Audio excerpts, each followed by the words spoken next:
Hello, হ্যাঁ, কে? কলা হবে 1 কেজি? কিসের কলা? পচা কলা? কে ফোন নাম্বার দিয়েছে আপনাকে বলুন তো একটু? আপনি কি পচা কলা বলছেন? কে আপনাকে এই ফোন নাম্বারটা কে দিয়েছে? ও, আপনার নাম পচা কলা? না, আমার নাম না পচা কলা, আপনার নাম।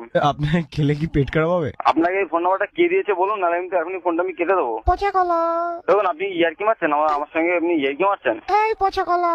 দেখুন, আপনার কি কোনো প্রবলেম আছে নাকি? কোনো মেন্টালি প্রবলেম আছে আপনার? তোমার বাড়িতে ফ্রিজ নেই, কলা পচলো কি করে? না, আপনার কি কোনো মেন্টালি প্রবলেম আছে তাই জিজ্ঞেস করছি। পচা কলার চিপস হবে? পচা কলা চিপস না, আপনাকে কেটে পিস পিস করে দেবো, কেটে পিস পিস, বুঝতে পারছেন আমার কথা? ধর, অত জোর আছে নাকি তোমার? কলাই পচা তোমার। আচ্ছা, তোমার নামটা কি বলতো? আমি আমার নাম সুস্থ আপেল। দেখুন, ইয়ার্কি মারার জন্য কি আপনি ফোন করে? আচ্ছা, আপনার কি ব্যালেন্স কাটে না নাকি? না না, পচা কলা খেলে কি পেট পরিষ্কার হয়? পচা কলা খেলে পেট পরিষ্কার হবে না? আপনি কি চান? আপনি কি চান বলুন তো? আপনি কি জন্য ফোনটা করেছেন? এই পচা আমার কলা। কোনো কাজ আছে? পচা কলা। দেখুন, এটা বলে আমাকে রাগায়, আপনি আর এই নম্বরে ফোন করবেন না, ঠিক আছে? কেন তোমার রাগায় কেন? রাগায় কেন আমি জানি না, আপনি ফোন করেছেন কেন? আপনার কি কাজটা বলুন? তোমার কলাটা পচা? তা আপনাকে যদি সামনে